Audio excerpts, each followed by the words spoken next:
Pangeran Jayakusuma.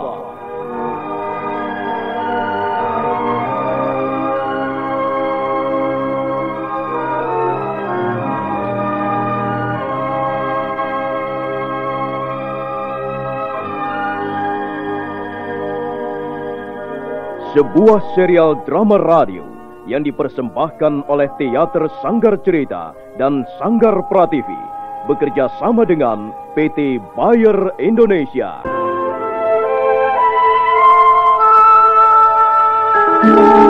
Kisah yang mengungkap sebagian sejarah tanah Jawa ratusan tahun yang silam.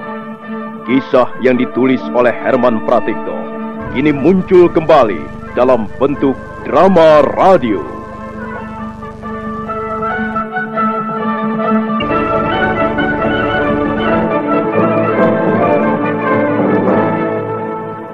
Naskah disusun dan diolah oleh S. Tijab, teknik dan montase Rudi Tinangon dan M. Pranoto, sutradara E.W.S. Yuwono.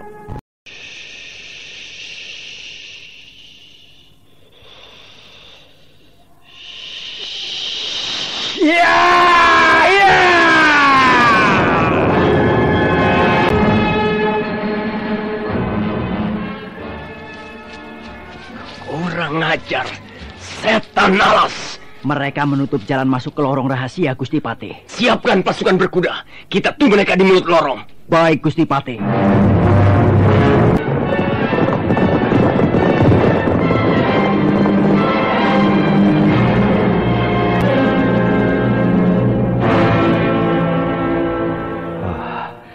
Pengalaman untuk kedua kalinya bagi saya berada di lorong rahasia ini. Iya, kita istirahat sebentar, Pangeran. Bukankah bisa kita istirahat barang sejenak? Bisa, Tuan. Mereka pasti mengambil jalan memutar. Dan itu akan memakan waktu yang cukup lama untuk istirahat kita. Tapi sebenarnya saya masih penasaran, Tuan. Iya, aku tahu. Kau pasti masih bertanya-tanya dalam hati. Mengapa saya setengah memaksamu menghindari Patih Madu, ya? Iya, Tuan. Maaf. Tuan sepertinya terlalu berlebihan menilai Patih Madu. Aku rasa tidak. Kurasa cukup wajar saja. Patih Madu memang pendekar pilih tanding zaman ini. Bukankah kau sudah membuktikannya sendiri? Bagaimana hebatnya jurus gagak menyambar mangsa itu? Saya memang belum bisa menemukan kelemahan jurus itu. Barangkali Tuan bersedia menunjukkannya. Begini, jurus itu sebenarnya tidak terlalu hebat. Dia hanya merupakan pengembangan dari salah satu jurus yang terdapat dalam ilmu pedang Garuda Winata. Kalau tidak salah, jurus gagak menyambar mangsa mirip sekali jurus cakar elang. Iya. Saya pernah mempelajarinya juga, Tuan. Bibi pernah mengajari saya menggunakan jurus cakar elang. Tapi Patih Madu berhasil mengolah jurus cakar elang menjadi bentuk baru yang dia beri nama gagak menyambar mangsa. Dan jurus ini lebih galak, lebih bersifat menyerang, dan penuh berisi tipu daya. Jurus ini akan menjadi sangat berbahaya jika di tangan orang yang pada dasarnya punya sifat licik dan culas seperti Patih Madu. Apalagi orang itu berpengalaman luas dan dilengkapi dengan senjata yang ampuh seperti pedang hitam. Jadi menurut pendapat Tuan, bagaimana cara melumpuhkan jurus gagak menyambar mangsa? Kalau saja aku masih mempunyai tenaga sakti, pekerjaan menjinakkan jurus maut itu tidak akan terlalu sulit kulaksanakan. Dengan lain kata, saya tak mungkin melakukannya?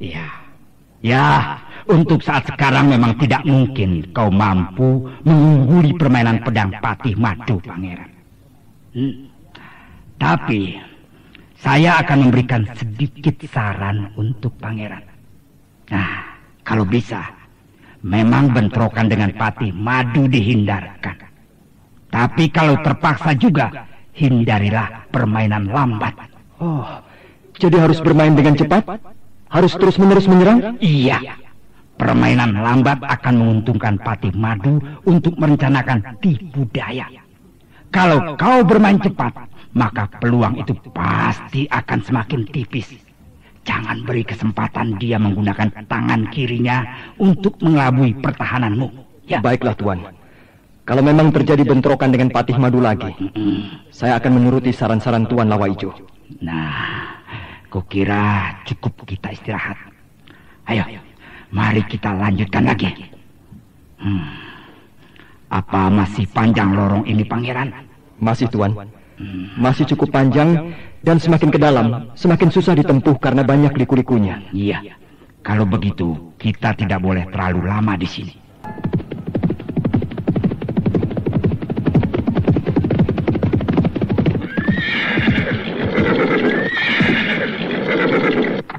Kita sudah sampai, Gusti Patih. Inilah mulut lorong itu. Dulu Jayakusuma pernah melarikan diri dan berhasil kami hadang di tempat ini. Tapi sayang sekali dia bisa lolos. Bagaimana jalan ceritanya sampai dia bisa lolos, Paman? Semula kami hanya diam menunggu di tempat ini. Tapi setelah kami tunggu beberapa lama tidak juga muncul, maka kami lalu menggunakan akal. Di depan mulut lorong itu, kami tumpuk kayu-kayu hutan. Kami campur dengan kayu dan ranting-ranting yang masih basah. Lalu kami bakar. Asap mengepul, angin dari sebelah sana bertiup, dan asap itu pun menyerbu masuk.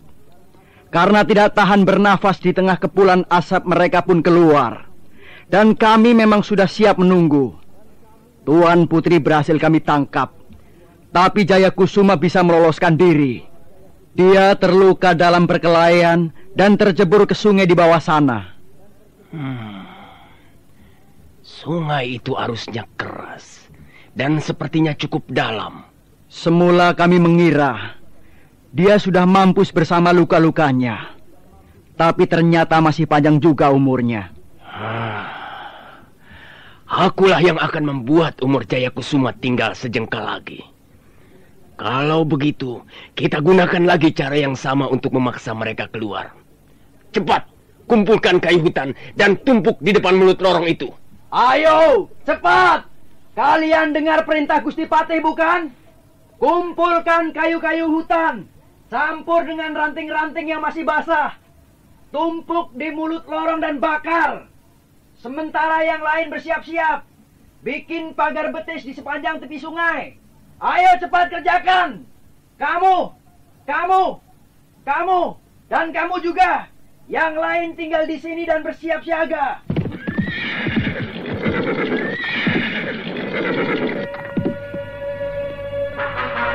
Pangeran Jayakusuma. Kurang ajar. Ini pasti akal licik Gondosulo. Mereka membakar mulut lorong ini. Benar, Tuan. Udara semakin panas. Dan napasku menjadi sesak. Kita tidak bisa bertahan lebih lama lagi. Kita terpaksa menerobos kepulan asap ini, Pangeran. Iya, memang tak punya pilihan lain. Kita harus melawan mereka habis-habisan, Tuan. Mari, Tuan. Tunggu sebentar. Wah, ya, baiklah. Kita tahan barang sebentar. Agaknya matahari sudah semakin lemah. Apa maksud Tuan? Kita tunggu sebentar saja, Pangeran. Tunggu sampai matahari mulai tenggelam, baru kita keluar. Dalam keadaan gelap, kita akan banyak keuntungan. Yuk.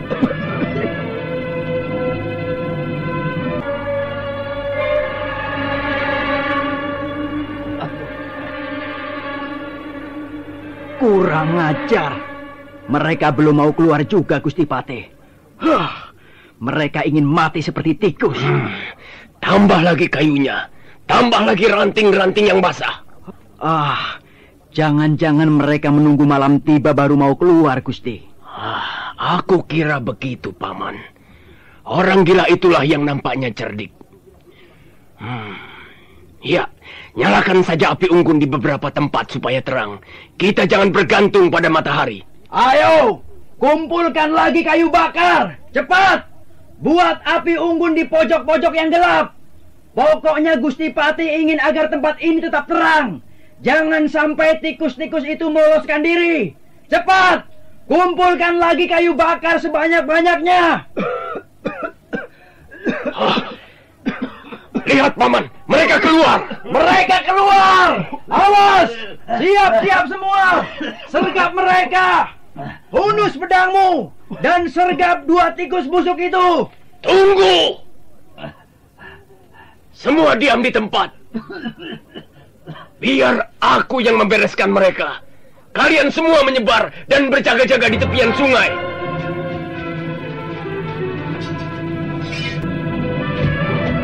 Nah, Jaya Kusuma, apa katamu sekarang? Jangan busuk. Kau memang lebih unggul bermain pedang, Patih Madu. Jurusmu gagak menyambar mangsa sungguh hebat. Tapi kau keliru. Kalau mengira aku akan menyerah begitu saja. Kau pengecut, tikus licik. Mengapa kau melarikan diri? Kau takut mati di tanganku? Kau harus mau bekerja keras kalau mengingin nyawaku. Jangan banyak bicara. Aku hanya membutuhkan 3 atau 4 gebrakan untuk menebas batang lehermu.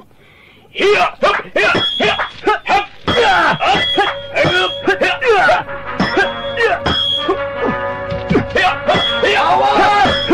Kalian terus berada di tepian sungai. Jangan sampai ada yang lengah. Aku harus menuruti saran Tuan Lowo Ijo. Aku harus bertarung dengan cepat dan gencar. Jangan sampai Patih Madu mempunyai kesempatan mengelabuhi dengan gerak tipunya. Terus, Pangeran. Jangan hentikan seranganmu. Jangan sampai kendor. Terus pepetkan. Ayo. Kurang ajar. Orang gila itu rupanya yang memberikan petunjuk Jaya Kusuma. Malas. Dia tidak memberikan kesempatan padaku. Tapi aku sampai di mana dia sanggup menahan jurus gagak menyambar mangsa. Oh, dia tidak mau mengalah. Dia terus memburu dengan gebrakan-gebrakan mautnya. Oh, kurasa dia mulai bisa membaca pertahananku. Bagaimana ini? Dia mulai berhasil mendobrak jurus pertahananku. Memang benar, Pangeran Jaya Kusuma yang selama ini telah lumpuh kehilangan daya, merasa belum siap untuk bertarung melawan Patih Madu yang jauh berpengalaman. Karena itu dia menjadi ragu-ragu, dan Patih Madu nampaknya bisa membaca gelagat ini. Terus, Pangeran. Jangan ragu-ragu. Terus ayunkan pedangmu. Awas, Pangeran. Awas!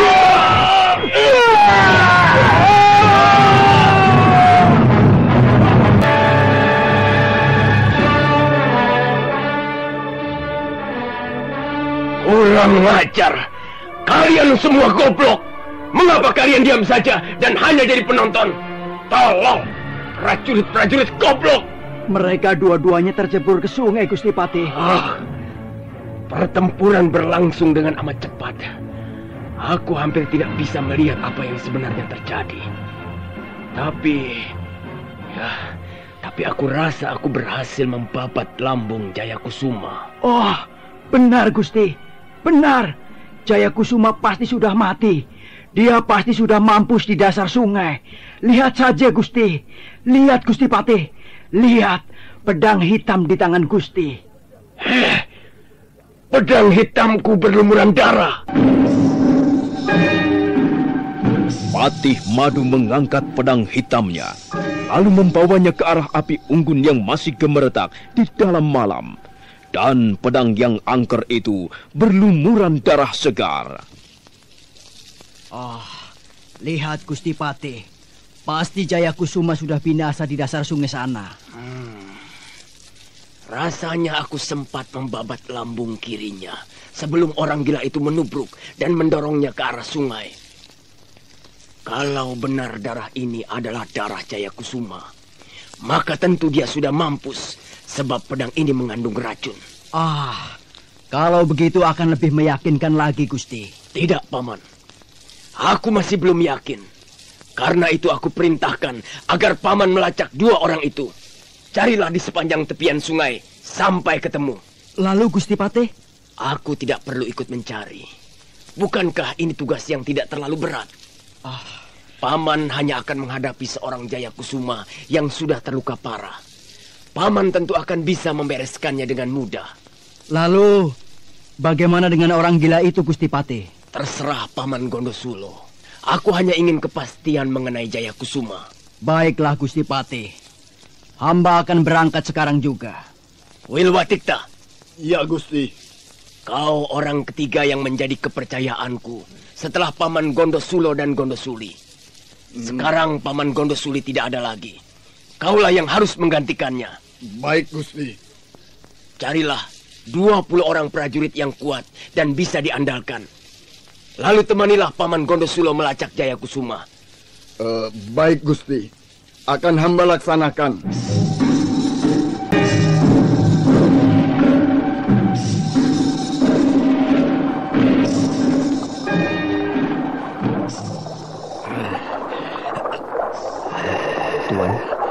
Tuan Owo Ijo.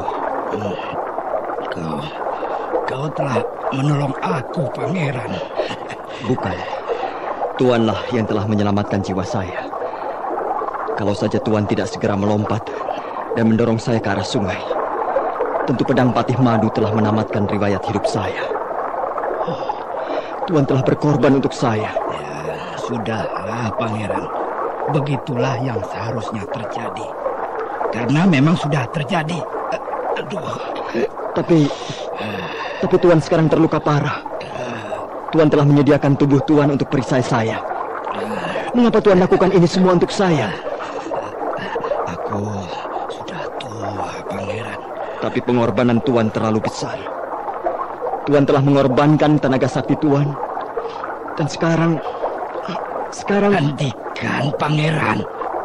Tidak sepantasnya seorang laki-laki terlalu cengeng. Jika air mata gampang menetes, maka air mata yang sama juga akan gampang mengering. Maafkan saya, Tuan. Tapi sesungguhnya saya tidak mengerti. Akhir-akhir ini saya banyak mengalami peristiwa yang tidak bisa saya mengerti. Ya, suatu ketika kau akan mengerti, Pangeran. Bukan sekarang. Sebaiknya kita pergi dari sini. Saya akan mencarikan obat untuk luka Tuan. Tidak usah. Tapi Tuan harus segera sembuh. Ya. Saya akan mencari daun-daunan yang bisa cepat mengeringkan luka. Saya akan membungkus luka Tuan supaya darah tidak terus menetes. Apakah darahku yang menetes terlalu indah untuk dipandang mata? Ya sudahlah. Biarlah darahku menetes. Tapi hatiku bersorak gembira melihat kau nampak gagah, sekar, dan sentosa. Pangeran, aku bangga bisa mewariskan apa yang selama ini kubanggakan padamu. Terima kasih, Tuan. Terima kasih. Saya akan berusaha tidak mengecewakan pemberian Tuan. Alangkah indahnya. Alangkah indahnya. Apa? Tuan berkata apa? Puncak Bukit Karang itu alangkah indahnya tampak dari sini. Seperti sebuah lambang keperkasaan seorang laki-laki sejati. Laki-laki yang tegar menghadapi 1000 tantangan. Laki-laki yang pantang menyerah. Pangeran. Iya, Tuan. Maka kau membawaku ke puncak Bukit Karang menjauh di sana itu. Tapi bagaimana? Bagaimana dengan luka Tuan? Bukankah kita harus mencari obat dulu? Kau goblok. Pangeran Dungu. Obat.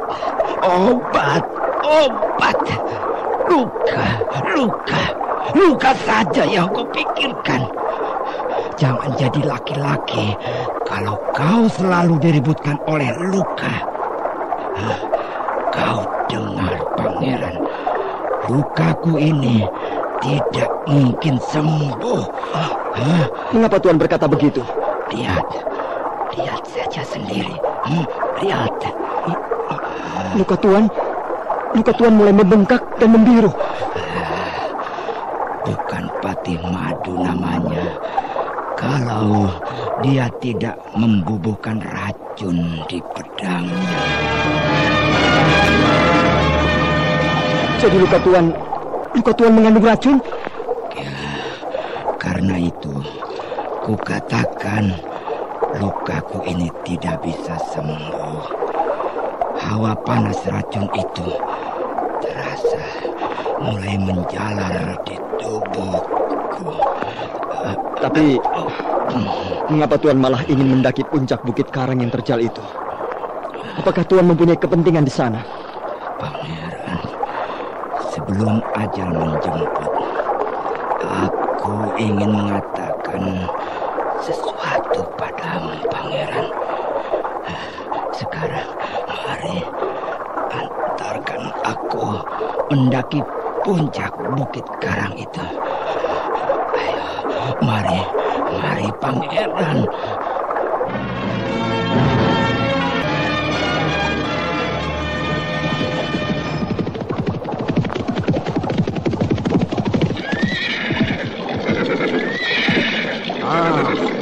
Aku lihat ada bercak-bercak darah di sini, di atas batu-batuan sungai. Ya, mereka pasti muncul di sini dan istirahat di tepi sungai ini, Kakang. Oh, lihat, ada sobekan kain kotor. Pasti orang gila itu bermaksud membungkus luka Jayakusuma. Kalau begitu Jayakusuma masih hidup. Ada jalan setapak menuju ke arah bukit itu, Kakang. Apakah bisa dilewati kuda? Aku kira bisa, Kakang. Kalau begitu, mari kita periksa jalan setapak itu.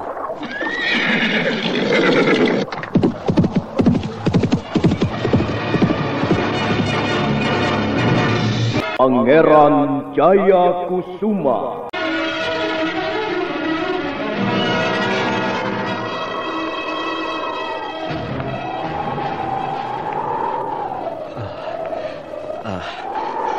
Kita sudah sampai, Tuan. Kita sudah sampai di puncak Bukit Karang yang Tuan inginkan. Terima kasih, Pangeran. Terima kasih.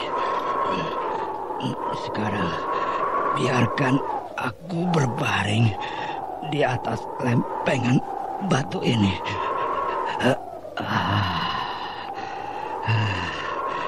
Nyaman sekali rasanya. Darah masih menetes dari luka Tuan. Bolehkah saya menyekanya? Jangan. Biarkan saja darahku menetes. Aku bangga melihat darahku menetes di atas puncak bukit yang indah seperti ini. Bukankah puncak bukit ini indah, Pangeran? Benar, Tuan. Puncak Bukit Karang ini memang indah sekali. Di bawah sana, di sebelah barat, kita bisa melihat air sungai keperak-perakan.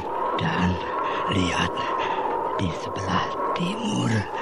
Di sebelah timur, kita bisa melihat puncak Gunung Welirang disaput awan. Dan sekarang katakan, Pangeran, bukankah tempat ini sangat nyaman untuk istirahat selama-lamanya? Tuan jangan berkata begitu. Tuan harus tetap bersemangat. Pangeran, betapa gagahnya sebatang pohon. Dia harus tunduk kepada angin. Manusia pun begitu. Sekalipun dia sakti mandraguna, akhirnya harus menyerah kepada takdirnya masing-masing. Tapi sebelum mati, aku ingin menyampaikan sesuatu padamu, Pangeran. Kau berjanji mau melaksanakannya. Saya berjanji, Tuan. Saya tidak akan mengecewakan Tuan. Tuan sudah seperti guru saya, seperti orang tua saya sendiri. Tuan sudah banyak berkorban untuk saya. Lupakan itu. Apa yang kulakukan untukmu sudah sepantasnya kulakukan. Nah, sekarang dengar. Pertama, setelah aku mati nanti, pergilah mencari tempat yang aman untuk melatih tenaga sakti yang telah kuwariskan kepadamu. Sebab tanpa latihan yang tekun dan terus-menerus, tenaga sakti yang kau miliki tak akan pernah mencapai tingkat sempurna.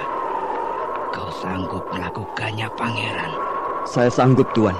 Nah, kedua, setelah kau selesai melatih tenaga sakti, segeralah pergi ke Goa Kapakisan. Masuklah ke ruang lukisan dan pelajarilah makna lukisan-lukisan yang terpahat pada dinding. Dan setelah kau menguasai ilmu gabungan Garuda Winata dan Witaradya, hancurkanlah ruang lukisan itu sampai tak ada bekasnya sama sekali. Kau sanggup? Sanggup, Tuan. Bagus. Ketiga, carilah kembali bibimu, Retno Marlangen. Mencari bibi? Tapi Tuan, bibi... Nah, saudara pendengar, bagaimanakah kisah selanjutnya? Silakan menunggu kelanjutan kisah Pangeran Jayakusuma ini pada episode berikutnya yang dipersembahkan oleh Revagan, tablet anti-flu buatan Bayer, manjur dan cepat kerjanya. Sampai jumpa.